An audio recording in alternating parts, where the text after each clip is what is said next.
કબીર સાહેબની વાત કરીએ આપણે તો કબીર સાહેબે તો એવી વાત કરી છે, ગુરુ અને ગુરવા. હવે આ ગુરુ ને ગુરવાની વાત એવી છે જે સાચા સતગુરુ તો તમને ઓછા જોવા મળે અને ગુરવા તો અનેક છે, એ ઝાઝા હોય છે અને એ ગુરવા ઢોંગી હોય છે. આ કબીર સાહેબ કહે છે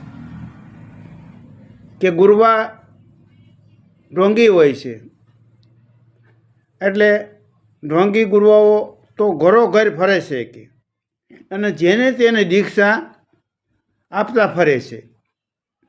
આ શિષ્ય આ સંસાર સાગરમાં તરે કે ડૂબે તેની તેને કોઈ ચિંતા ન હોય. એને તો બસ પૈસા ટકા અને સગવડવાળો માણસ છે અને મારે ઉપદેશ આપી દેવો છે, મને તો પૈસાને બખા થઈ જાય, એનું થવું હોય એ થાય. એટલે આવા ગુરવાઓને એવા ગુરવાઓને કબીર સાહેબ તિરસ્કાર કરે છે અને ઢોંગી કહે છે. અને ઢોંગી એવા ગુરવાઓનો કોઈ પાર નથી. અને જે ઘરે ઘરે ફરે છે અને ભીખ માંગતા ફરે છે, શિષ્ય બનાવવાનો તેમને જબરો શોખ હોય છે. એ શિષ્ય બનાવવા હાટું થઈ આ નજર નાખ્યા કરે એમ કે કેવા શિષ્ય બનાવવા જેની પાસેથી કંઈક મને ધન મળે. એટલે આવા શિષ્યની તો એને ખોજ હોય જ છે. પરંતુ કબીર સાહેબ ચેતવણી આપે છે. કબીર સાહેબ શું કહે છે કે આવા ગુરુઓને જે પોતાને જ્ઞાન નથી અને કબીર પંથમાં હાલી નીકળ્યા છે. કબીર સાહેબ એમ કહે છે કે ગુરુઓને જ્ઞાન નથી અને કબીર પંથનો જ્ઞાનનો લઈને ખોટા વળગી રહ્યા છે અને કબીરની વાતને પારખી ન ક્યાં. એટલે કબીરે ગુરુઓને તો તિરસ્કાર કર્યું છે, પરંતુ ભેગા ભાગ સાચો રસ્તો બતાવ્યો છે કે સાચા ગુરુ જે તત્વમાં તમને કોઈ મળી જાય. એણે કબીર બીજકની અંદર એ પણ લખ્યું છે કે કોઈ શિષ્યએ જે 11 મુદ્દા છે કબીર બીજકની અંદર 11 મુદ્દા, એ 11 મુદ્દા ગુરુ સમજાવી દે છે. એ 11 મુદ્દામાં થોડા ઘણો જો કાંઈ ઘટ રહી જાય તો ઉપદેશ લાગતો નથી. એટલે પૂર્ણ પૂગેલા ગુરુ જેને સતગુરુ કહેવામાં આવે, અહીંયા કપટ ન હોય કાંઈ. આવા સતગુરુનો ઉપદેશ લેવાથી જે આપણી ભમણા છે એ ભાંગી જાય છે. એટલે ભમણા ના ભાંગે તો એ ગુરુ શું કામના? આ કબીર સાહેબ કહે છે. અને કબીર સાહેબે આ શેમાં વાત કરી છે? કબીર વાસના અમૃત, જેને વસના અમૃત કહેવામાં આવે છે. કબીર વસના અમૃત આ એ પુસ્તકની અંદર દર્શાવ્યું છે. એટલે કબીર સાહેબની તો અનેક જાતની ટકોર છે અને શિષ્યને શેતી જવાની જરૂર છે. જો મનની ભમણા ન ભાંગતી હોય ને ગુરુ કર્યા હોય તો એને પૂર્ણ પુગાડ્યા નથી, એ વાત નક્કી થાય છે. અને ગુરુ કરવાથી એમ કહેવાય છે કે સંકલ્પ ને વિકલ્પ બેયની સ્થિરતા આવી જાય છે. એ સંકલ્પ વિકલ્પ જેને સંકલ્પ વિકલ્પ કહેવામાં આવે છે. આ સંકલ્પ અને વિકલ્પ એ બેયની સ્થિરતા આવે અને પૂરેપૂરું જ્ઞાન આ દેહની અંદર આવે. અંધકાર સવાયેલો છે અને અંધકાર દૂર થાય અને પ્રકાશ રેલાય ત્યારે માની લેવાનું કે અમને પૂરેપૂરા સદગુરુ સાહેબની કૃપાથી આ જ્ઞાન પ્રાપ્ત થયું છે. એટલે કબીર સાહેબ તો અવારનવાર એકો એક પુસ્તક તમે લઈ લો, કબીર નામના પુસ્તક જેટલા હોય છે એટલે આમાં કબીરે જે વાત કરી છે.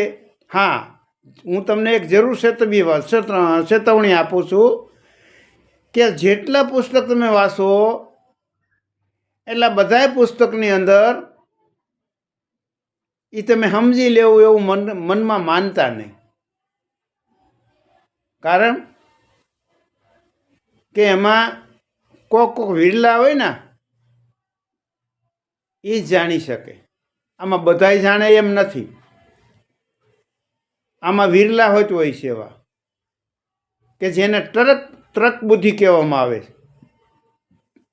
જેની પાસે બુદ્ધિ હોય છે અને વિશાળ બુદ્ધિ હોય છે. એવા વિશાળ મન બુદ્ધિવાળા માણસ એમાં પારખ કરતો જાય છે. એટલે ગુરુઓનો કોઈ પાર નથી અને ગુરુઓને તિરસ્કાર કરે છે કબીર સાહેબ. એને સાચા સદગુરુને માને છે કે તમે શિષ્ય બનાવો અને શિષ્યની ભ્રમ ન ભાંગે તો એ કામ નહીં. હું અને ઘણા એવા કે મને જોવા મળે છે ગુરુ દીક્ષા લીધી હોય છતાંય કે ભમણા ન ભાંગે,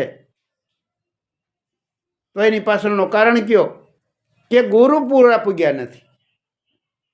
ગુરુ પૂરા ન પૂગ્યા હોય તો તમને ક્યાંથી પુગાડી શકે? એટલે સાચા ગુરુ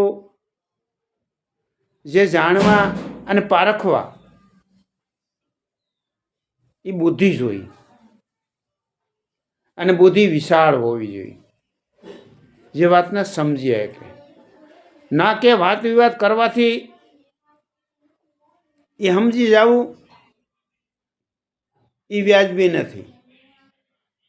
માનો કે આપણે ગમે એની હારે વાદ વિવાદ કરીએ ને એ વાતનો તા પકડીને સામે માણસ એમ કહે કે આ વાત જ સાચી છે, આ વાત જ સાચી છે, તો કેમ માનવી? તો એની આગળ કાંઈક હશે એવું જરૂર નક્કી કરવું. હા, સતગુરુ સાહેબ કોઈ તત્વની વાત આવે અને તત્વ થકી સમજાવે ત્યારે માની લેવાનું કે હવે આની આગળ કાંઈ છે નહીં.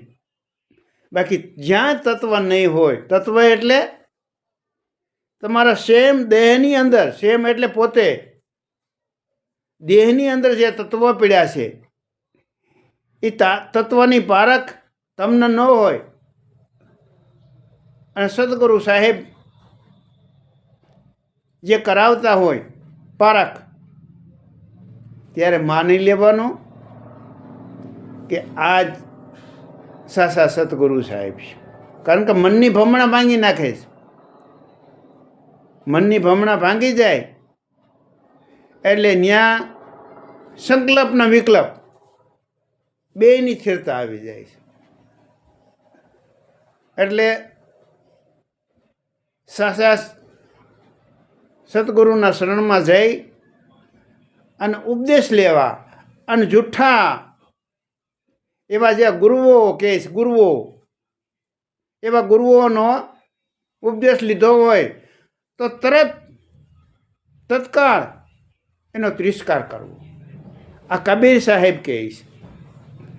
અને આ કબીર સાહેબ ત્યાં લગી એમ કહે છે કે માનો તમને કંઈક દર્દ હોય અને દર્દની આપણે સારવાર લેતા હોય વૈદ ડૉક્ટર પાસેથી અને એમાં સારવારમાં રાહત ન થતી હોય તો આપણે ડૉક્ટર બદલાવવો જોઈએ. એટલે ખ્યાલ આવે કે આજ સુધી આપણે જે દવાઓ લઈએ છીએ અને ઉપચારો કરીએ છીએ છતાંય રાહત ન થઈ અને આ ફક્ત 2 દિવસની અંદર આનું પરિણામ આવી જાય તો માનવાનો કે આ ડૉક્ટરને આપણો દર્દ પકડાઈ ગયો છે. એટલે જેને દર્દ પકડતા આવડતું હોય એ જ માણસ તમારો ઈલાજ કરી શકે છે. હવે વાત એ છે કે કબીર બીજક નામનો ગ્રંથ છે એમાંય પણ તત્વની જ વાત કરીશ. એટલે તત્વથી જ પારખ કરવાની અને આ દેહની અંદર જે તત્વ છે એ એક એક ખોલી અને સદગુરુ સાહેબ આપણે સમજાવે છે ત્યારે જે અંધકાર છવાયેલો છે આ દેહની અંદર એ અળગો થાય છે અને પ્રકાશ પડે છે. એ પ્રકાશ થાય એટલે મનની ભમણા દૂર થાય છે અને સંકલ્પ અને વિકલ્પ બેયની સ્થિરતા આવે. આ કબીર સાહેબનું આવું માનવું છે. અને સર્વે માનવ જન્મ જેટલો માનવો છે મનુષ્ય માત્રને એક પ્રેરણારૂપી ઉપદેશનો બોધ આપે છે.